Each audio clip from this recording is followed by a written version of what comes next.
Good morning, namaskar and welcome to the course once again. In the last lecture, if you remember, we started our discussion on simulation. We tried to understand the application of simulation in two situations. The first one in the forecasting of demand, and in the second one we tried to evolve a maintenance strategy. In this class also we are going to see few more applications of this particular simulation. We will try to first apply this in the context of inventory analysis. Subsequently, we will apply this in queuing problems, and lastly we will try to apply this simulation in the context of finding the net present worth. So, we straight away move to our problem. Let us say we want to find a good inventory policy for a company. Now, for this what the company has done is it has collected the record for past 300 days and it has found that the demands are varying anywhere from let us say 0 to 5 units. Let us say the company is into dealing in drill rods. You know, drill rods are used for drilling and it is widely used in the construction industry.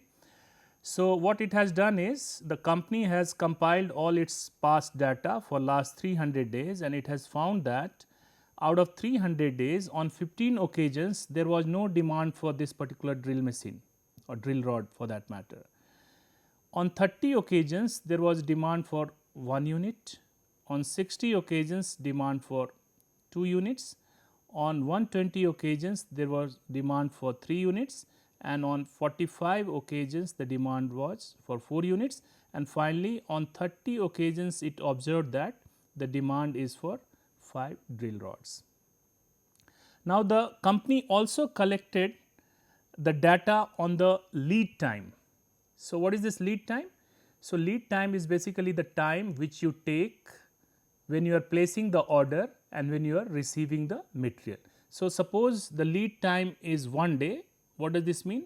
Lead time of 1 day means let us say today is let us say 10th of July, you are placing order on this day. So, you are going to get the material on 12th July morning.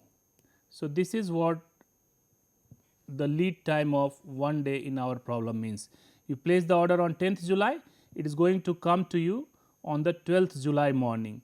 Suppose the lead time is 2 days, so you will receive the material on 13th July if you are placing the order on 10th July. And finally, if your lead time is 3 days, you are going to receive your order on 14th of July. This is what we have to understand in the context of our problem as far as this lead time is concerned.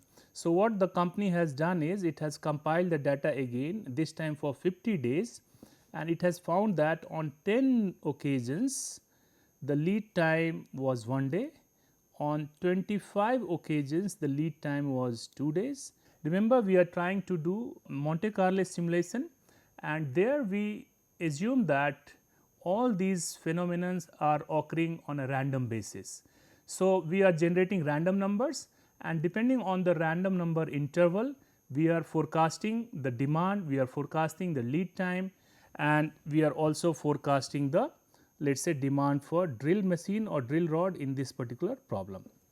So, the same concept we will use. So, what we do as a first step is to convert all these frequency values into a probability value. So, how do I do this? For getting the probability of 0 drill demand, we are finding that frequency here is 15. So, the probability is going to be 15 divided by 300. So, this probability is going to be 15 divided by 300. Likewise, the probability for 1 unit of drill rod is going to be 30 divided by 300. So, likewise you can go on finding the probability. Then in the next step what you do, this is probability column we have to add and then the next column if you remember we are adding cumulative probability. So, we are going to write this and then when you write the next one you are going to add this value here. So, what I have done these calculations for you in this particular slide. So, you can easily find I have converted these frequency values here from this column into this column. So, 15 divided by 300 I am getting 0.05, 30 divided by 300 I am getting 0.1, likewise 0.2, 0.4, 0.15 and 0.1. So, when you take the sum of all these values, you find the total sum is coming to be 1. Finding the next column is not a difficult thing, you can find the cumulative probability. So, this remains 0.5 itself. For generating this, what I have done, I have added 0.5 with this value. So, I am getting 0.15, likewise I am getting this as 0.35. How I am getting this? By adding this 0.15 with this 0.20. So, this is how I am getting it. Likewise, you will get 0.75 as the next value, 0.9 as the next value, and finally 1 as the last value here. Now, if you remember in the last class, we generated the random number in this fashion. So, cumulative probability of 0.05, I am giving a random number interval of 01 to 05. What does this mean? Any number that I generate in between this 01 and 05, I will assume that the demand for the drill rod on that particular day is going to be 0. Likewise, if my number appears between 06 to 15, I will assume that demand for drill rod to be 1 unit. 16 to 35, how I am getting this? This is the 35 here, you can see 0.35. So, for that I am writing 16 to 35, this is 0.75. So, the next number starts from 36 and it goes up to 75.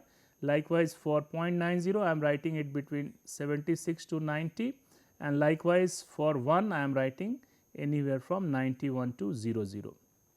So, this is one of the ways in which you generate the random number interval. So, what is happening is depending on the frequency or depending on the probability of occurrence, I am assuming that my demands are going to be happening in the future as well. Now, in the same manner, I am going to generate the random number interval for the lead time also. So, lead time, you remember the frequencies were given 10, 25 and 15 and the total frequency was 50. So, I convert this into a probability value by doing this calculation. This is coming from 10 by 50, this is coming from 25 by 50 and finally, this is coming from 15 by 50. So, you can get this 0.2, 0.5 and 0.3. So, you can generate the cumulative probability values also. It will be 0.20, 0.70 and finally 1. Now, in the same manner, I am also generating a random number interval here.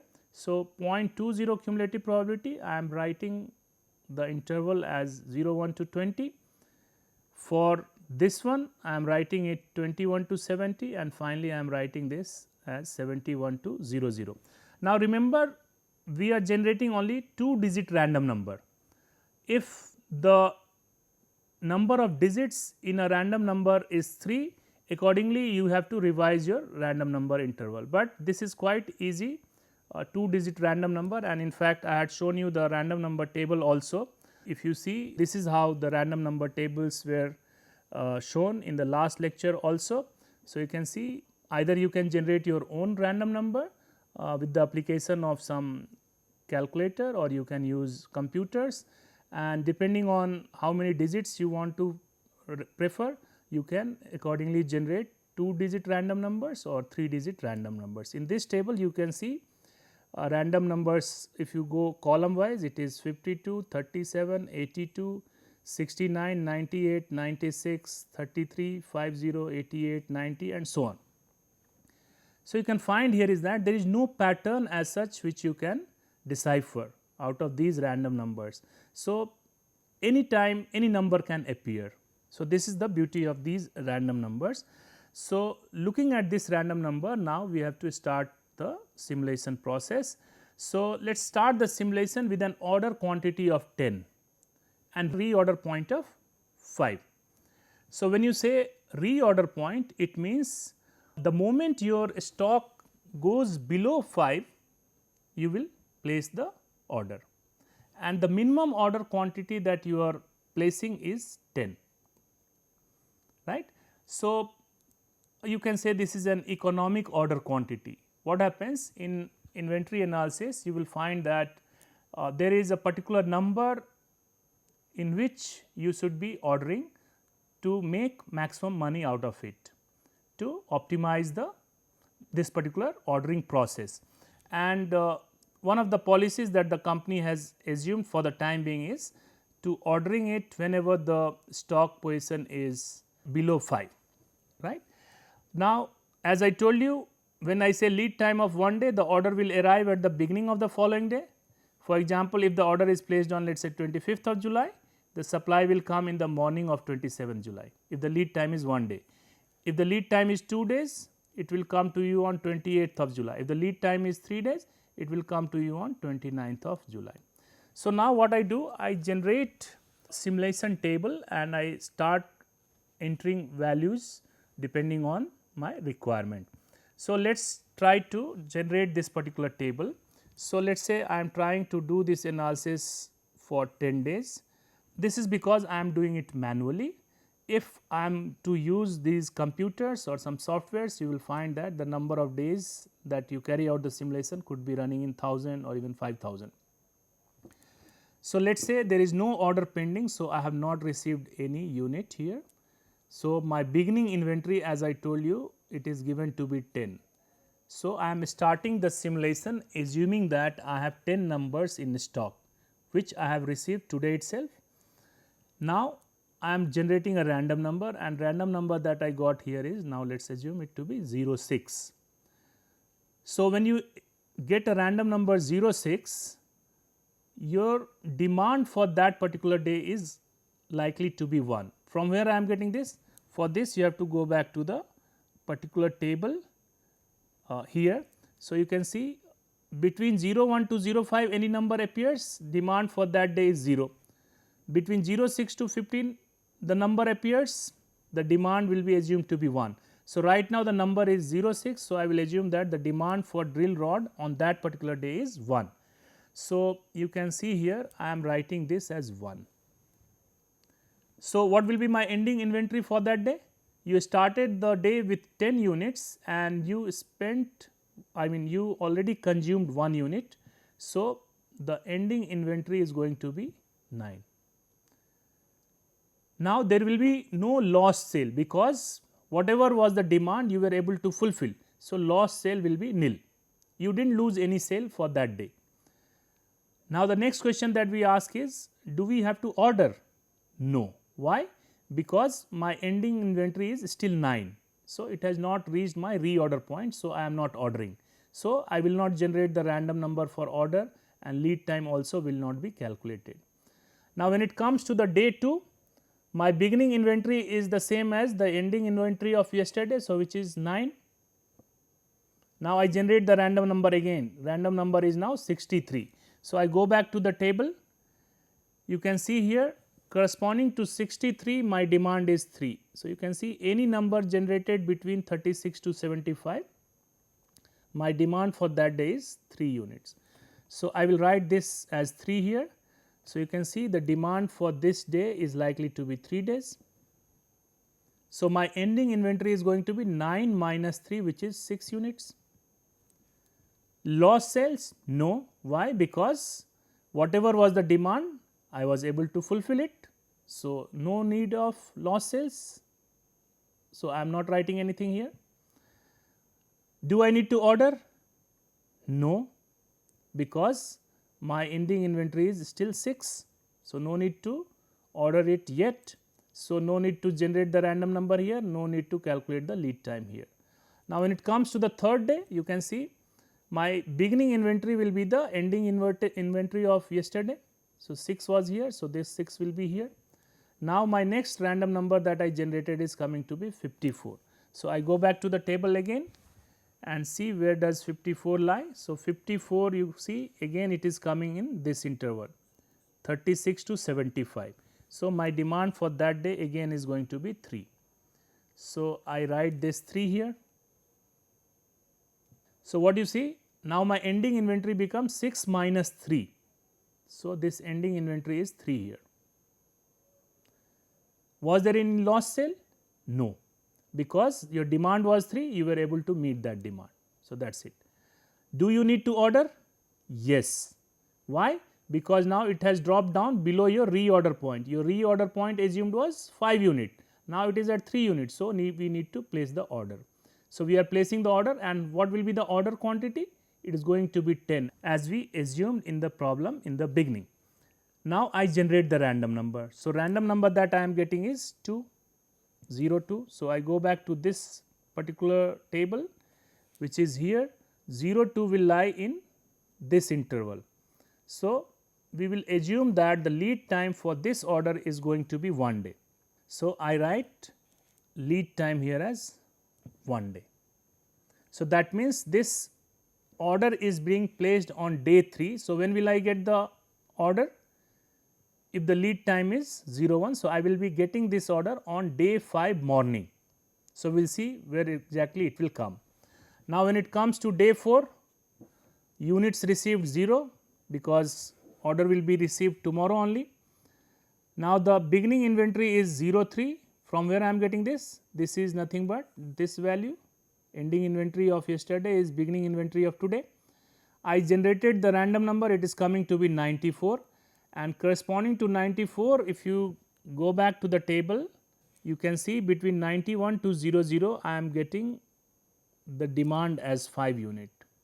So, I will write this as 5 here. So, you can very clearly see the demand here is 5. So, ending inventory is going to be 0 because you had beginning inventory 0, 3 and you had a demand of 5.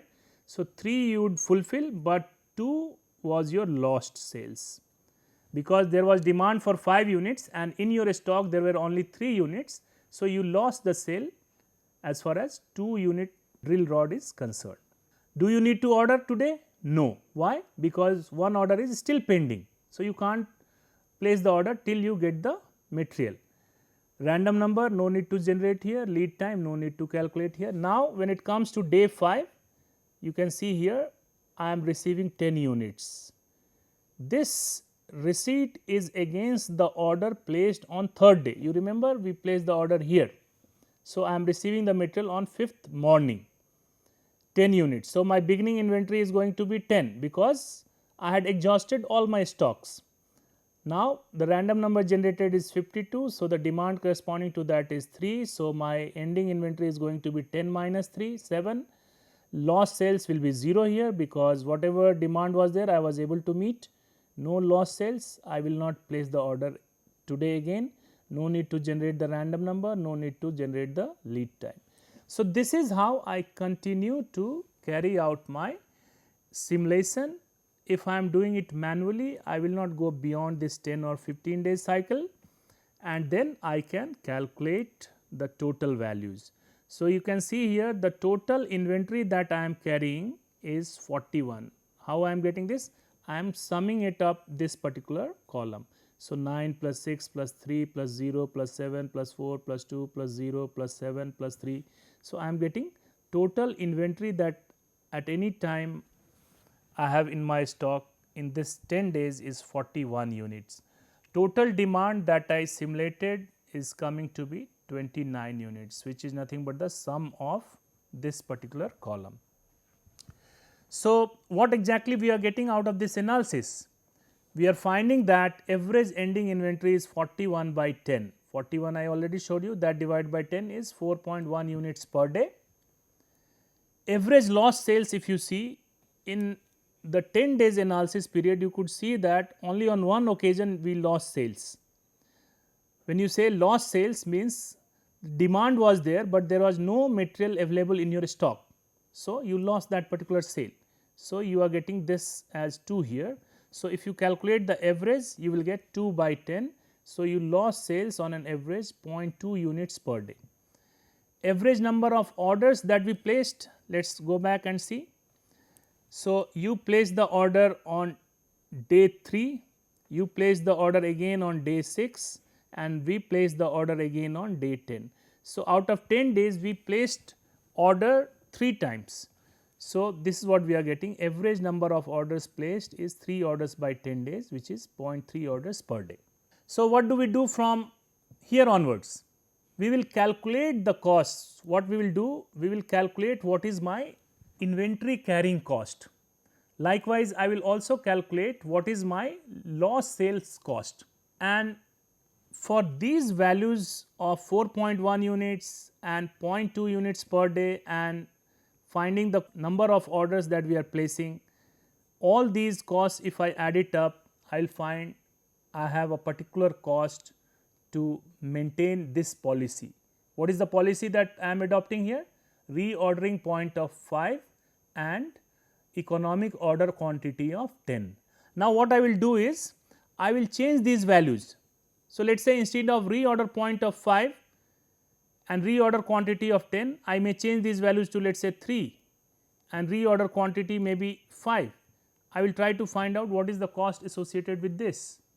So, this way I will try to do large number of simulations corresponding to different situations, and that way I will come to know which policy I should be following it up for economizing my inventory carrying cost. Now, as you remember, this particular process does not guarantee optimal solution, but yes, it very closely imitates the real life situation, and based on your past experience, based on your past data, you are able to closely resemble your day to day business cycle. So, depending on the analysis of various scenarios, we will be in a position to find the best inventory policy for my problem.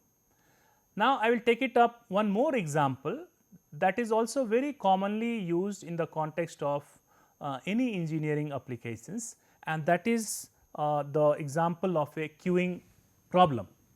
What happens? You take any queuing business. What happens? Let us say in this case, I am assuming that there is a port wherein a number of barges are coming every night.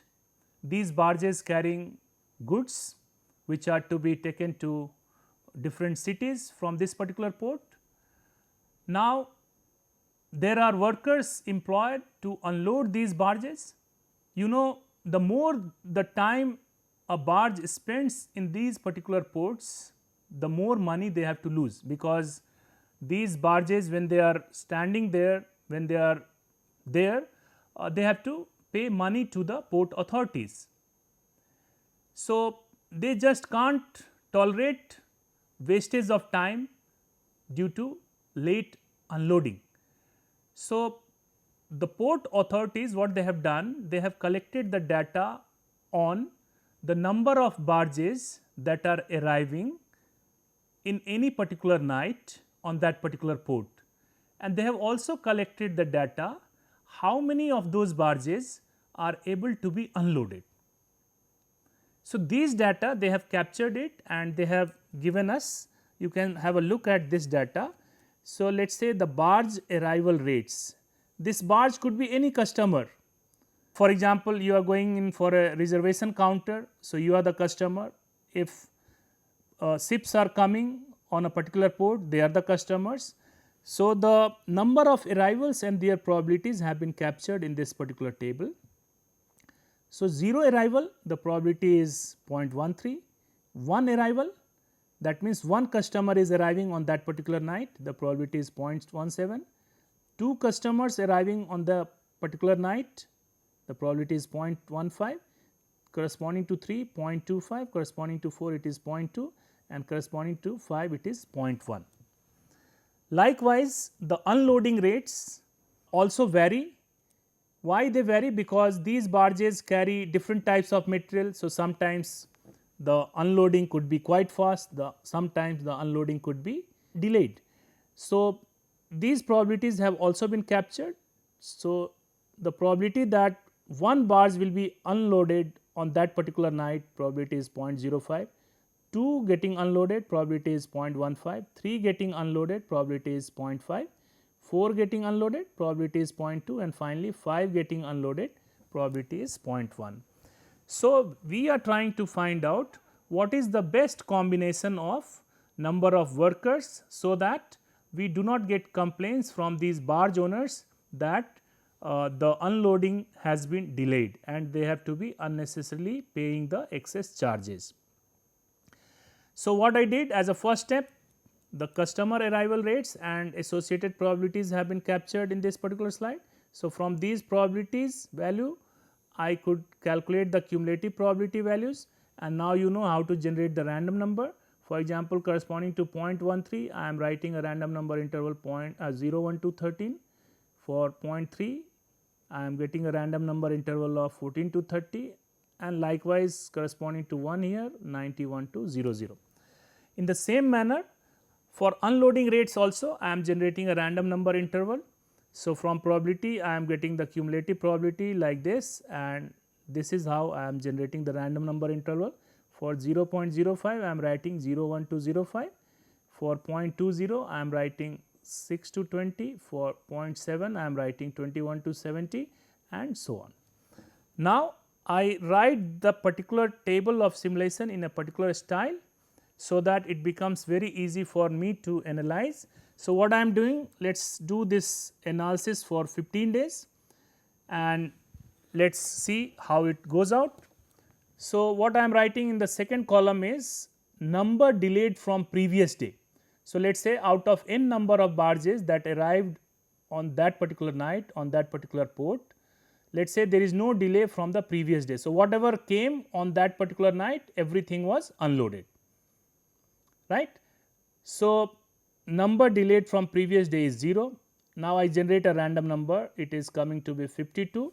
So, corresponding to 52, I will see how many barges are expected to arrive on that particular night. So, 52 is in this range 46 to 70. So, I will assume that there would be 3 barges arriving on that particular day. So, the number of arrivals is 3, you can see here.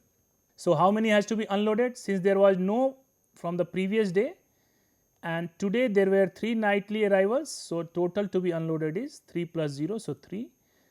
Now, I generate the random number for unloading. So, I am getting a random number of 37. So, I will go back to this table. So, 37 lies here. So, you can see I will be able to unload all 3 on that particular night. So, the number unloaded is 3 here. So, again you can calculate 3 came and 3 were unloaded. So, no delay. So, 3 minus 3 is 0 here. Now, I generate the random number again, it is coming to be 06. So, 06, if you look at this particular table, it is in this interval 01 to 13, and we are assuming that corresponding to this the number of arrivals for that particular night is 0.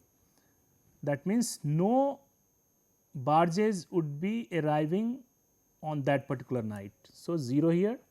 So, total to be unloaded of course 0. Now, you generate the random number 63, number unloaded 0, because there is no arrival of barge on that particular night, right. So, the number delayed from previous day is 0 again. Now, you generate the random number 50. So, estimated arrival is 3, total to be unloaded is 3 again, right. So, random number I generate, I am getting 28. So, 28 is in this interval. So, assumed unloading rate on that particular night is 3. So, 3 unloaded. So, again there will be 0 unloading to be carried out. Random number is 88 for the next day. Number of nightly arrivals is 4. So, total to be unloaded 4. I am getting a random number 02 here. So, the number that will be unloaded on that particular night is going to be 1 only. So, what is happening? 4 barges arrived on that particular night and only 1 got unloaded. So, the remaining one have to be unloaded the next day. So, 4 minus 1 3 is pending for the previous night. You generate another number here, random number 53, corresponding to that 3 nightly arrivals. So, 3 plus 3 6 to be unloaded. Random number again to be generated 74. So, you can unload 4 on that particular night. So, this is here. So, 6 to be totally unloaded, out of that only 4 got unloaded. So, 2 are remaining. So, this way you continue doing this exercise for let us say 15 to 20 times, and you can find these values, how many total arrivals for this 15 days. So, you find total of 41 barges arrived in this 15-day period, and in that 15-day period 39 barges were unloaded. The total delay that you observed from last 15 nights was 20. So, that on 20 occasions whatever barges arrived on the night, they were not unloaded on the same night. So, that is why you can see the delay is 20 here.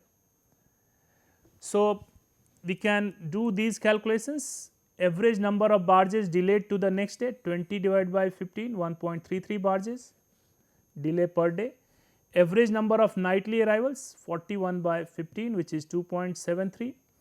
Average number of barges unloaded each day, 39 by 15, 2.60. Now, you see average is 2.73 and unloading average is 2.60. So, in 15 trials, although you will not be able to take the decision based on these 15 days trial itself, but this is just giving you an idea that the situation is not too bad. So, average number is 2.73 as far as arrival is concerned, and as far as unloading is concerned, it is very close to 2.60. Now, you can carry on this analysis for large number of days, and if you are not happy with the rate of arrivals and the rate of loading, you can try to increase the crew and rerun the simulation and see whether this is trying to help you out. So, this is how you try to apply simulation in queuing problems. You can find plenty of examples of such type of problems in the case of civil engineering applications. Now, I will show you one last application of simulation in the context of computation of net present worth. For this, if you remember, towards the end of our discussion on net present worth, we took one example in which we said that at time t is equal to 0, I am supposed to invest some money, and in return I am getting cash flows at the end of year 1, at the end of year 2 and at the end of year 3. If you remember, in the very beginning of our lectures, we said that all the cash flows are certain to occur. Later we said no, these values may change, and subsequently towards the end we tried to assign probabilities also associated with each of these cash flows. So, we go back to those problems and let us see this problem once again. If you remember, in one of the lectures we already exposed you to this particular problem, in which you are investing 6,000 rupees at time t is equal to 0, discount rate is 10%, and the cash flows for year 1, year 2 and year 3 are known, and their probability values have also been computed. So, at the end of year 1 you are likely to get 1500 or 3000 or 4000, and the associated probabilities are 0.25, 0.5 and 0.25. On the other hand, at the end of year 2 you are likely to get these 3 values, and the associated probabilities are also shown here. So, 1500 the likely probability is 0.5, 3000 the likely probability is 0.25 and 4000 the likely probability is 0.25 again. For year 3, if you look at the cash flow, it is same here, but the probabilities are changing. Corresponding to 1500 the probability is 0.25, corresponding to 3000 the probability is 0.25 again, and corresponding to 4000 the probability is 0.5. I have converted this into a pictorial representation, which is something like this. So, this is the investment that you need to put at time t is equal to 0, and the cash flow for year 1 and their associated probabilities are here. For year 2 it is here, for year 3 it is here. So, these are all your plus value and these are your minus value. Now, so far nothing new. Now, what we would like to do here is we will like to run the simulation for this particular problem. Now, depending on the probabilities associated with these cash flows, we can generate a cumulative probability table, and thereby we can generate a random number interval for each of these cash flow. So, what I will do is, first I will generate a cumulative probability table, let us say for year 1. Likewise, I will do it for year 2, likewise I will do it for year 3. Let us do that. So, cash flow for year 1, 1500 probability 0.25, 3000 probability 0.5, 4000 probability 0.25. So, cumulative probability is 0.25, 0.75 here and 1.0. Now, you can very easily understand how to generate the random number intervals. For 0.25 I will write 01 to 25, for 0.75 I will write 26 to 75, and for 1 I will write 76 to 00. So, anytime I generate the random number and I find that it lies in this interval, I will assume that the cash flow for that year is going to be 1500. If the random number falls in this range, I will assume the cash flow for that year to be 3000, and finally, if my random number falls in this range, I will assume the cash flow to be 4000. In the same manner, I will do this analysis for year 2 cash flow. 1500, probability 0.5, so cumulative probability 0.5, 0.75 here, 1.0, random number interval 01 to 50, 51 to 75 and 76 to 00. And finally, for year 3 cash flow, the same calculations can be done here also. Probability values are changing for each of these cash flow. For the 1500 cash flow, probability is 0.25, 3000, 0.25 and 4000, 0.5. Cumulative probability here is 0.25, 0.5 and 1.0. So, that means I can write the random number interval as 1 to 25, 26 to 50 and 51 to 00. So, that means for this year, if my random number falls in, let us say, this range 26 to 50, I will assume the cash flow to be 3000. So, now using these tables, now I am able to find a combined table, and let us try to do this analysis for 15 trials. So, let us say in trial 1 I am getting the random number as 52. So, I go back to the first table and 52 I find it is here. So, I will assume that cash flow is going to be 3000 for that year. So, I will write 3000 here. So, year 1 cash flow will be 3000. Now, I generate the second random number, it is 37. I look at the second table and see where is 37. So, 37 lies here between 01 to 50. So, I will assume that the cash flow for that year is going to be 1500. So, I wrote this as 1500. Now, the next random number is 82. I will look at the third table which is here, and 82 will be lying in this range. So, I will assume my cash flow for third year is 4000. So, you can see here I am getting 4000 here. Likewise, I go on generating random number and I go on writing the cash flow for year 1, year 2, year 3. So, for trial 2 you can see these values to be 3000, 4000, 4000. For trial 3, 3000, 1500, 4000. For trial 4, 4000, 1500 and 3000. For trial 5, 3000, 4000 and 4000. Now, for each of these trials, what I will do is I will calculate the net present worth. For example, for trial 1, if you see the first trial, we can draw a cash flow diagram corresponding to first trial. So, first trial, if you see, we are getting a cash flow 6000 here, and year 1 just now I found that it is going to be 3000. For year 2 it is going to be 1500, and for year 3 it is going to be 4000. So, this is my trial 1. Likewise, if you remember, for trial 2 I got this as 6000, there is no change here. This one I got 3000, this one 4000, and finally, for year 3 also I am getting 4000. So, likewise, for each of these trials you can draw the cash flow diagram and you can calculate the net present worth. So, for example, net present worth for this trial is going to be minus 6000. Let us assume interest rate is 10%.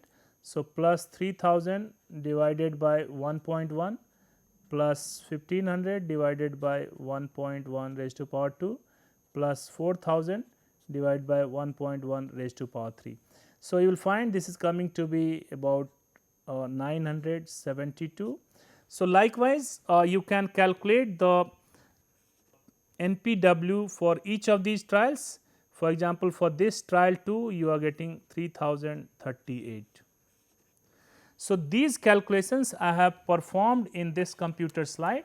So, for example, for first trial you find this is 972, for the second trial it is 3038, for the third it is 972, fourth 1130, 3038.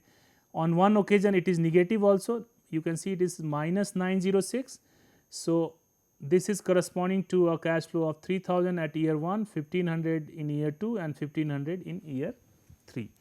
So, you go on doing this and you can calculate the mean of all these net present worth. Of course, for 15 trials if you do, the mean value is coming to be 927, and standard deviation if you calculate using any one of your scientific calculator, you will be getting about 1213. Now, you can compare with the expected value of mean of net present worth, and that you will remember it was coming to be 1027. So, the difference is coming here because the number of trials that we are doing is only 15, whereas for finding the expected value you need to carry out this analysis for large number of times. So, the reason why I told you this example is to make you understand the implication of these cash flows being random in nature. In the beginning we assumed all of them to be constant, all of them to be certain. So, whatever we assumed, we said it is likely to be occurring with 100% certainty, but in real life situation it does not happen. So, equipment, any equipment that you buy, you might have assumed it to last for 10 years, but it may last only for 9 years or 8 years. So, from your past record you can see which equipment was lasting for how many years. So, those kind of records you can generate. You can find out the probability corresponding to each of the life, and then you can also include those variables in your simulation. So, the more such data you collect, the better your analysis would be towards the real life situation. So, we in this particular lecture learned 3 problems. One, the application of simulation in inventory analysis, second one in queuing problems, and the third one in this case of net present worth computation. So, I hope now you have got fair enough idea of carrying out simulation in our day to day examples, and I hope you enjoyed this particular topic. Next time when we come, we discuss one very important topic, that of bidding. Any civil engineering field you find that bidding is a very important topic. So, we will see what is the probability of a contractor winning a bid at a given profit margin. If he or she increases the profit margin, what is the probability that he will win or he will lose the bid. So, these are very important questions in the context of civil engineering applications. So, that is what we are planning to take up in the next lecture. So, till then, thank you very much and goodbye.